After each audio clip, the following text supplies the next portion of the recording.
नमस्कार, most welcome आप सभी का। आप लोग हिंदी व्याकरण पढ़ रहे हैं। हिंदी व्याकरण का तीसरा चैप्टर, तीसरा अध्याय वो आप लोग पढ़ रहे हैं। शब्द विचार। क्या नाम है? शब्द विचार। शब्द विचार।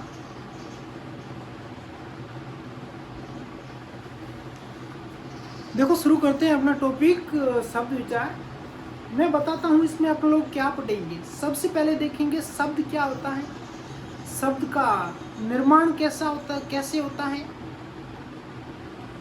शब्द शब्द की उत्पत्ति कैसे होती है, शब्द की रचना कैसे होती है, प्रयोग और अर्थ के आधार पर शब्दों के भेद कितने होते हैं, और तत्सम शब्द कौन से होते हैं, तद्भव शब्द कौन से होते हैं। शब्द विचार ये थोड़ा बड़ा टॉपिक है, तो इसमें हो सकता है 2-3 वीडियोस बन सकते हैं। आप लोग ध्यान से लग्न के साथ ये वीडियोस देखते रहना, मेरे साथ चलते रहना। मैं आपको बहुत आगे तक ले जाकर छोड़ूंगा। मैं आपको शून्य से शिखर तक ले जाने की गारंटी मेरी है। हिंदी व्याकरण में ऐसे पढ़ाऊंगा, अगर आप मेरे साथ पूरी तत्परता के साथ, पूरी लगन के साथ पढ़ते जाओगे तो मैं आपको पूरी सही ढंग से पढ़ाऊंगा। आप कभी जिंदगी में नहीं भूलोगे, ठीक है ना। मैं एक बार बोल के सुना लेता हूँ कि क्या जनरल नो एकदम साधारण बातचीत करते हैं, बाद में अपन लिख पाते हैं कि प्रत्येक भाषा की अपनी ध्वनि व्यवस्था, शब्द रचना और वाक्य का निश्चित संरचनात्मक ढांचा होता है। एक सुनियोजित अर्थ प्रणाली होती है। भाषा की सबसे छोटी और सार्थक इकाई, भाषा की सबसे छोटी इकाई पूछी जाए तो होगी, साथियों ध्यान रखना यहाँ, भाषा की सबसे छोटी इकाई क्या होगी, तो वो होगी वर्ण।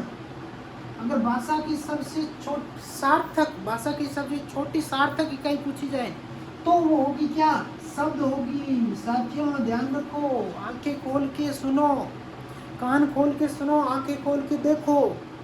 भाषा की सबसे छोटी इकाई वर्ण होती है, और भाषा की सबसे छोटी सार्थक इकाई पूछी जाए तो शब्द होगी। ये ध्यान रखना, कंफ्यूज मत होना। ध्वनि व्यवस्था की ऐसी रचना जिसका कोई अर्थ निकलता हो, ध्वनि व्यवस्था का, ध्वनि समूह की ऐसी रचना जिसका कोई अर्थ निकलता हो, ध्वनि समूह की ऐसी रचना, ध्वनि समूह,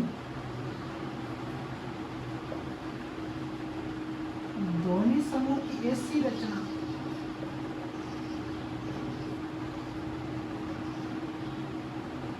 जिसका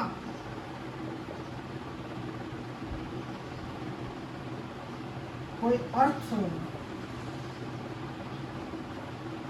निकलता हो, शब्द कहलाती है। ठीक है, ध्वनि समूह की ऐसी रचना जिसका कोई अर्थ निकलता है वो शब्द कहलाते हैं। ठीक है ना। जैसे एक शब्द है, जैसे कोई भी शब्द ले लो, जैसे आप बहुत सारे शब्द हैं, जैसे मकान है, मकान एक क्या है? शब्द है। पेन है, पेन क्या है? शब्द है, इसका एक अर्थ निकल रहा है पेन का। ठीक है ना। पंखा है तो ये क्या है? एक शब्द है, ठीक है ना, इसका अर्थ निकल रहा है। ऐसी भाषा, या अगर आप ऐसे एक डेफिनेशन और देख लो कि एक या एक से अधिक वर्णों से बने सार्थक ध्वनि समूह को शब्द कहते हैं। एक या एक से अधिक वर्णों की सहायता से बने सार्थक ध्वनि समूह को क्या कहते हैं? शब्द कहते हैं। शब्द क्या होते हैं? सार्थक होते हैं भाई साहब। शब्द सार्थक ध्वनि समूह होते हैं। ठीक है। इसका एक या ये शब्द का निर्माण वर्णों से होता है। किससे होता है साथियों? वर्णों से शब्द का निर्माण होता है। वर्ण प्लस वर्ण मिलके क्या बनते हैं? शब्द बनते हैं। शब्द के भेद, हिंदी भाषा जहाँ अपनी जननी, हिंदी भाषा की जननी कौन सी है साथियों? हिंदी भाषा की जननी संस्कृत है। हिंदी भाषा की जननी संस्कृत भाषा के समृद्ध शब्द भंडार के से प्राप्त परंपरागत विकास के मार्ग पर बढ़ी। वही उसके अनेक भाषाओं के संपर्क में आने से प्राप्त शब्दों से भी अपने शब्द भंडार में वृद्धि की गई है। साथ ही जो नए भाव है, विचार है, व्यापार की अभिव्यक्ति के लिए आवश्यकता अनुसार नए शब्द की रचना भी पूरी उदारता और तत्परता से की गई है। इस प्रकार हिंदी की जो शब्द संपदा है न केवल विपुल है बल्कि विविधता पूर्वक भी हो गई है।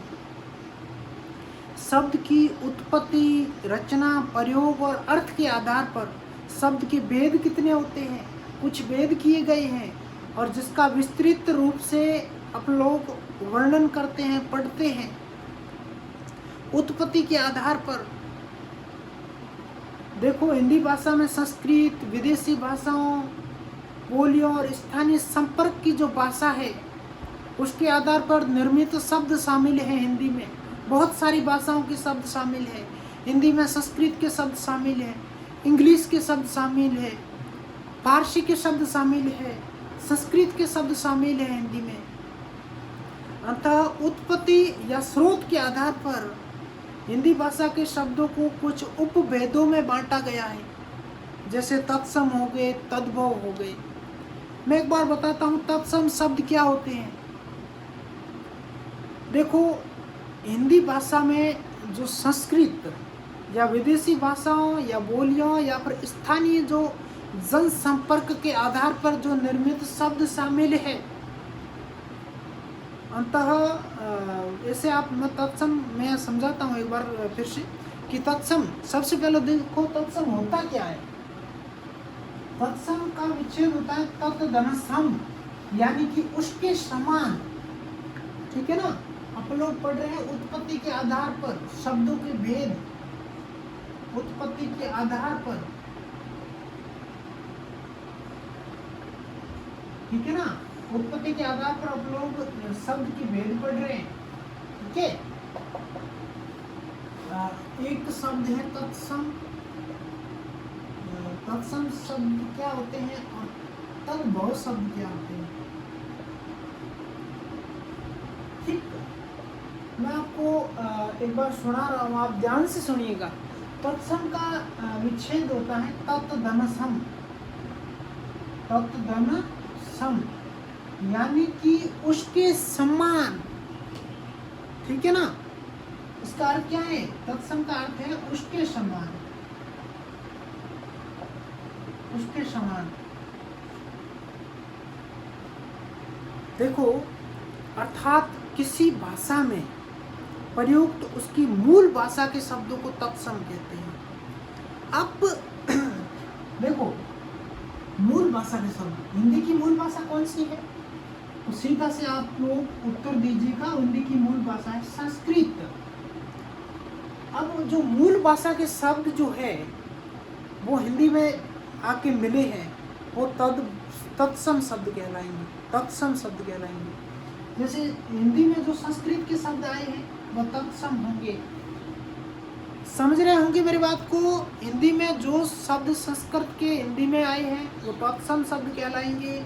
हिंदी की मूल भाषा संस्कृत है, अर्थात संस्कृत के वे शब्द जो हिंदी में ज्यों के त्यों प्रयुक्त होते हैं उसे तत्सम शब्द कहते हैं। ठीक है ना? जैसे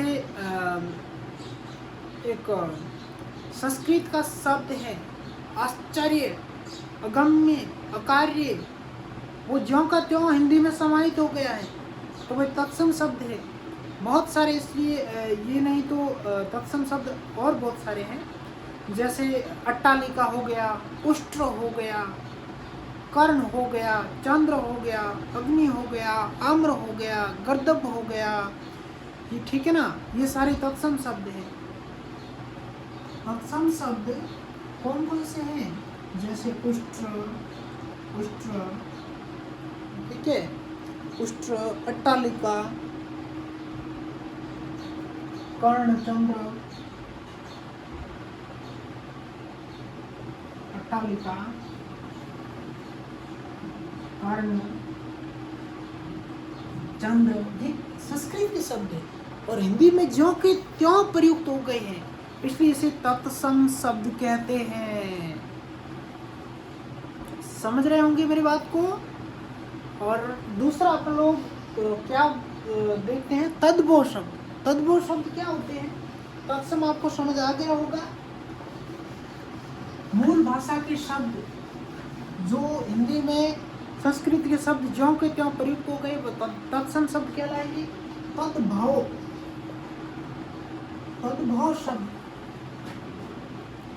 संस्कृत भाषा के वे शब्द, ये भी संस्कृत के हैं, तद्भव भी संस्कृत के हैं, तत्सम भी संस्कृत के हैं, जिसका हिंदी में रूप थोड़ा सा परिवर्तित किया गया है। तत्सम का रूप परिवर्तित नहीं किया गया था, वो ज्यों के त्यों वहाँ हिंदी में समाहित हो गए थे, मिल गए थे। इस तद्भव शब्दों के रूप परिवर्तन किया गया थोड़ा, और उच्चारण की सुविधा अनुसार प्रयुक्त किए गए हैं, उसे तद्भव शब्द कहते हैं। जैसे आप लोग समझिएगा मेरी बात को, संस्कृत के शब्द जो हिंदी में थोड़ा सा रूप परिवर्तित करके उच्चारण की सुविधा अनुसार प्रयुक्त किया जाने लगा, उसे तद्भव शब्द कहते हैं। जैसे अट्टारी हो गया, ऊंट हो गया, अट्टारी, ऊंट, ठीक है ना, बहुत सारे शब्द हैं। अटारी, ऊंट, कान, चांद,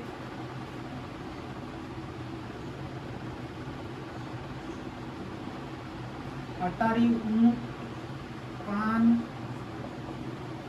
चांद, ये क्या है? तद्भव शब्द है।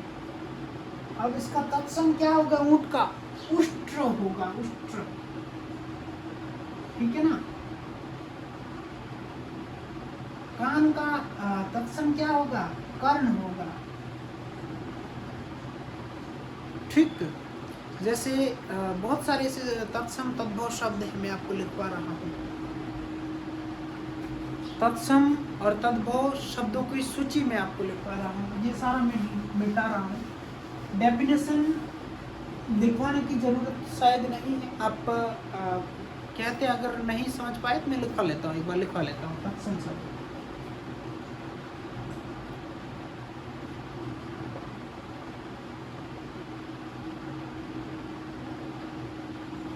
मूल भाषा के शब्द, मूल भाषा संस्कृत लिख लेते हैं, ठीक है ना, ताकि समझ आराम से आ सके। संस्कृत के शब्द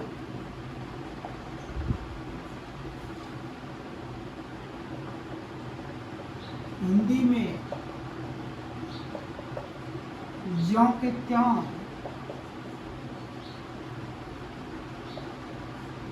प्रयुक्त हो गए, उसे तत्सम शब्द कहते हैं, ठीक है। जैसे उदाहरण की बात की जाए तो जैसे मैंने बहुत सारे शब्द बताए थे, जैसे अट्टालिका हो गया, उष्ट हो गया, कर्ण हो गया, चंद्र हो गया। अट्टालिका, उष्ट, कर्ण, चंद्र, ठीक है ना, ये तत्सम शब्द है।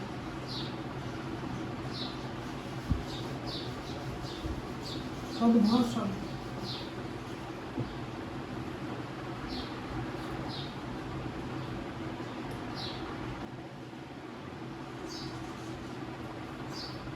तद्भव शब्द, तद्भव शब्द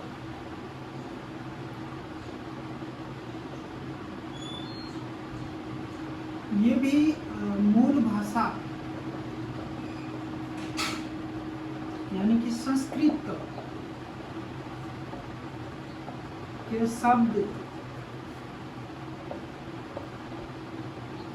हिंदी में उच्चारण की दृष्टि से रूप परिवर्तित करके शामिल किए गए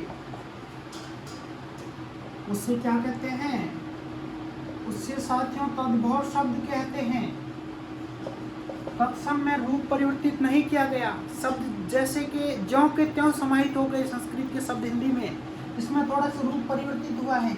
जैसे उदाहरण की बात की जाए तो जैसे चांद हो गया, जैसे अटारी हो गया, ठीक है ना, कान हो गया, ऊंट हो गया, आग हो गया, आग, कान, ऊंट, ठीक। इसके साथ बहुत सारे शब्द मैं आपको अभी लिखा रहा हूं।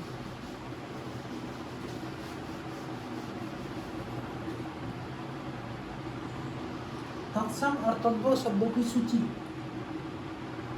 तत्सम और यहाँ लिखा देते हैं तद्भव।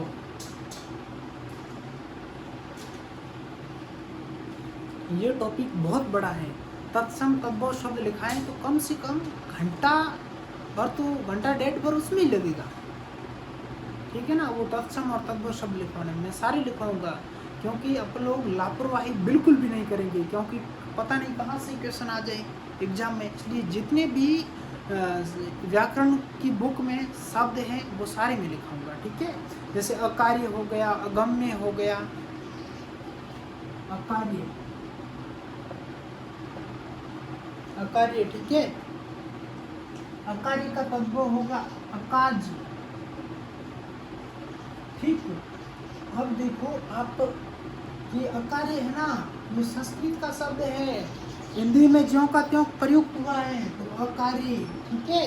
इसका थोड़ा सा रूप उच्चारण की दृष्टि से सुविधानुसार चेंज किया गया तो तद्भव बन गया और अकाज हो गया, ठीक है।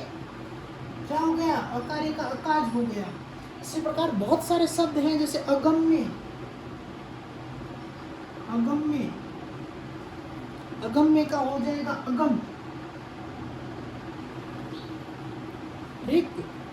अगम्य, आश्चर्य, अक्षत,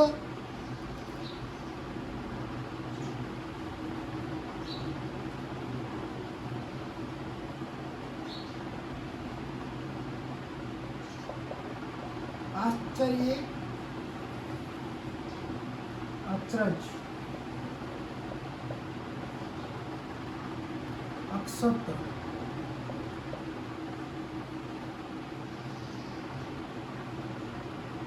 अक्षत,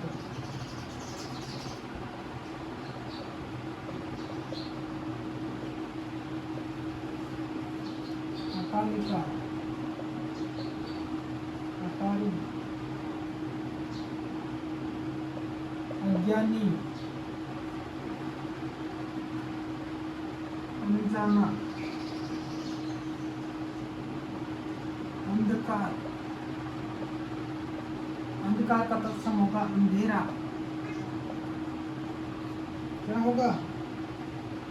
अंधेरा, अमावस्या, अमावस्या का होगा अमावस, ये अमावस अपने गांव के लोग जो है वो अमावस्या को अमावस कहते हैं, ठीक है ना। आपने बहुत बार सुना होगा अमावस्या को अमावस कह लेते हैं। अपनी उच्चारण की सुविधा की अनुसार इनका रूप परिवर्तित कर लेते हैं लोग, ठीक है ना। जैसे आश्चर्य, आश्चर्य को अपने लोग क्या बोलते हैं? वो अपनी मन गढ़ंत शब्द बना लेते हैं, जैसे अचरज, और अकारी को कहते हैं अकाज, अगम्य को कहते हैं अगम। जैसे गर्दभ,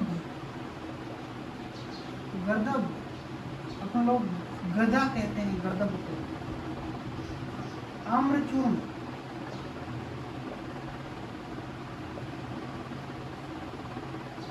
आम्रचूर्ण, अमचूर को कहते हैं आम्रचूर्ण। आम्रचूर्ण को क्या कहते हैं आप लोग? अमचूर कहते हैं। अंगुष्ठ को कहते हैं अंगूठा।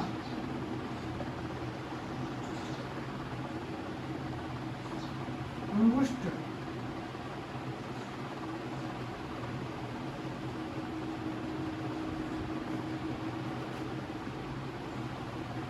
अमृत को कहते हैं अमीन। उज्ज्वल को कहते हैं उज्ज्वला।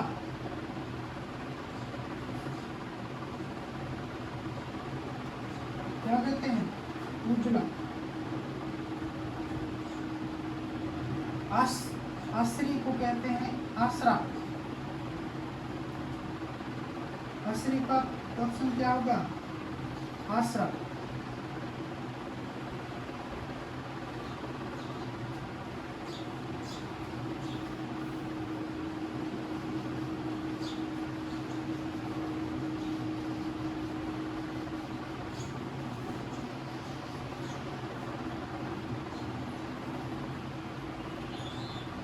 गोपालक को कहते हैं ग्वाला।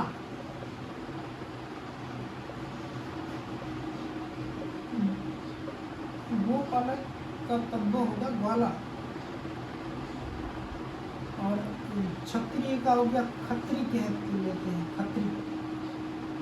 क्षत्रिय का तद्भव क्या होगा? खत्री। और कार्य का हो जाएगा काज। अर्पण का अर्पण, अर्पण का अर्पण। अन्न का हो जाएगा अनाज।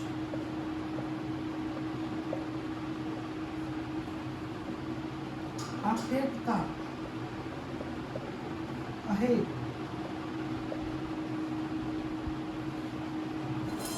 उच्च का हो जाएगा ऊंचा।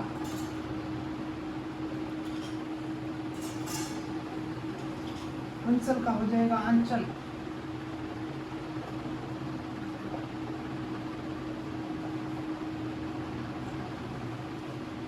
कार्तिक का कार्तिक।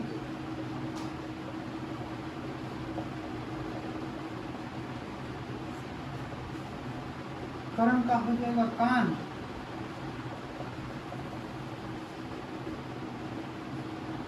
कपोत का कबूतर। कपोत का क्या होगा? तद्भव कबूतर। कृष्ण का होगा किशन। कृष्ण का तद्भव क्या होगा? कृष्ण, किशन। क्लेश का होगा कलेश।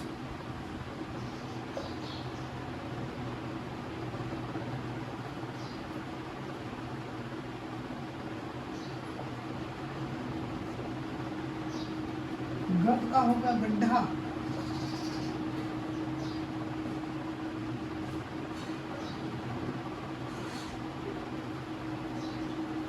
एकत्र का होगा इकट्ठा।